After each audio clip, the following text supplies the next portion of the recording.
బ్రహ్మాండంగా ఆడుతూ ఉందండి. చాలా చోట్ల మంచి రెస్పాన్స్ వస్తూ ఉంది. ఆడిటోరియంకి వెళ్ళిన ప్రతి ఒక్కరు చాలా సాటిస్ఫాక్షన్గా బయటకు వస్తున్నారండి. బట్ థియేటర్ రప్పించడానికి బాగా ట్రై చేశాము. మీ వల్ల, మీ సహకారం వల్ల బ్రహ్మాండంగా నూన్ షో నుంచి మంచి రెస్పాన్స్ వచ్చిందండి. ఇప్పుడు కూడా అలా కంటిన్యూ అవుతా ఉన్నాయండి. మేము ఫస్ట్ టార్గెట్ చేసింది కూడా ఫస్ట్ సీన్ నుంచి ప్రతి సీన్లో కూడా ఎంటర్టైన్మెంట్ ప్లాన్ చేసామండి.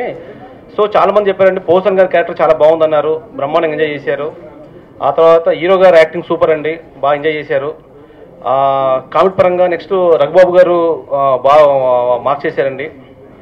ఆ తర్వాత హీరోయిన్ క్యారెక్టర్ అండి, చాలా మంది హీరోయిన్ క్యారెక్టర్ కూడా చాలా హైలైట్గా చెప్పారండి. చాలా బాగా చేసింది అమ్మాయి అన్నారని, బాగా చేయించారని నన్ను కూడా చాలా మంది అప్రిషియేట్ చేశారండి.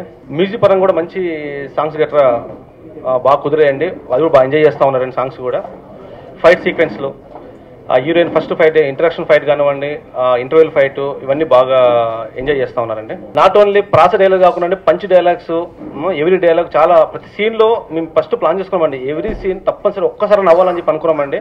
బట్ మాకన్నా ఎక్కువ ఒక్కో సీన్లో 2-3 times 4 times నవ్వుతూ అలా ఎంజాయ్ చేస్తున్నారండి. సో డైలాగ్స్ కూడా వన్ ఆఫ్ ది హైలైట్స్ లా ఉన్నాయండి. ప్రతి డైరెక్టరు ఏదైతే కలగంటాడో ఆ కళని నేను రీచ్ అయిపోయాను సార్ నేను.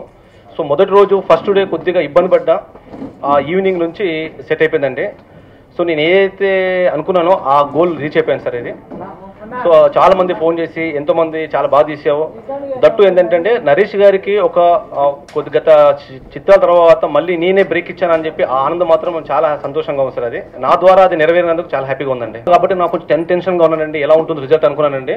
బట్ ఆయన బిఫోర్ అన్నారు, సార్ మీరు ఏం కంగారు పడొద్దండి, డెఫినెట్గా సినిమా హిట్ అవుతుంది, మనం మండే నుంచి మనం టూర్ ప్లాన్ చేస్తామని అనుకున్నాం సార్. అనుకున్నట్టుగానే ఆయన నమ్మకాన్ని ఏమాత్రం అమ్మవకుండా అలాగే సక్సెస్ అయ్యింది సార్. దాన్ని దృష్టిలో పెట్టుకొని టూర్కి వెళ్ళాం సార్. వెళ్ళిన ప్రతి చోట బ్రహ్మాండ రెస్పాన్స్ అండి. సో వాళ్ళు నన్ను కూడా పొగుడుతూ ఉండి చాలా సంతోషపడ్డాను సార్. అంతమంది జనాల మధ్య నుంచి, సార్ మీరు ఫస్ట్ సినిమా చేసిన చాలా బ్రహ్మాండం చేశారు, చాలా బాగా చేశారు అంటుంటే చాలా హ్యాపీ ఫీల్ అయ్యాను సార్. ముందు శ్రీకాకుళం, విజయనగరం, వైజాగ్, రాజమండ్రి, కాకినాడ, గుంటూరు, కృష్ణ, ఆ తర్వాత అనంతపూర్, కడప, మొత్తం టోటల్గా తిరిగి వచ్చాం సార్. అన్ని చోట బ్రహ్మాండం రెస్పాన్స్ సార్. దశరథ్ గారి దగ్గర సంతోషం సినిమాకి కోఆర్డినేటర్గా అయ్యాను సార్. ఆ తర్వాత మధ్యలో 2005లో డైరెక్షన్ ట్రయల్స్ చేస్తూ ఆ టైంలోనే అనుకోకుండా సీనివేట్ల గారి దగ్గర నేను కోఆర్డినేటర్గా మళ్ళీ చేయాల్సి వచ్చిందండి. అక్కడ నుంచి కంటిన్యూగా బ్యాక్ టు బ్యాక్ ఏమాత్రం గ్యాప్ లేకుండా దూకుడు వరకు పనిచేసాను సార్. ఏకే బ్యానర్ లక్ష్య సినిమా ఉంది సార్, అయితే అది పెద్ద హీరోతో చేస్తాం సార్. డెఫినెట్గా సినిమా ఉంది సార్, మళ్ళీ నెక్స్ట్ ఏకేలో ఉంది సార్ నాది. అది ఒక పెద్ద హీరోతో ప్లాన్ చేస్తున్నాం sir. I think it might be 4th or 5th కానివ్వండి, 3rd కానివ్వండి, అది ఉంది సార్.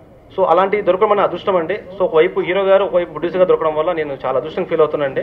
వాళ్ళకి ఎప్పటికీ కూడా నేను థ్యాంక్స్ చెప్తూ ఉండాలని జీవితాంతం. నెక్స్ట్ అలాగా దానికోసం ఒకసారి ఎక్స్ట్రా చెప్పాను సార్.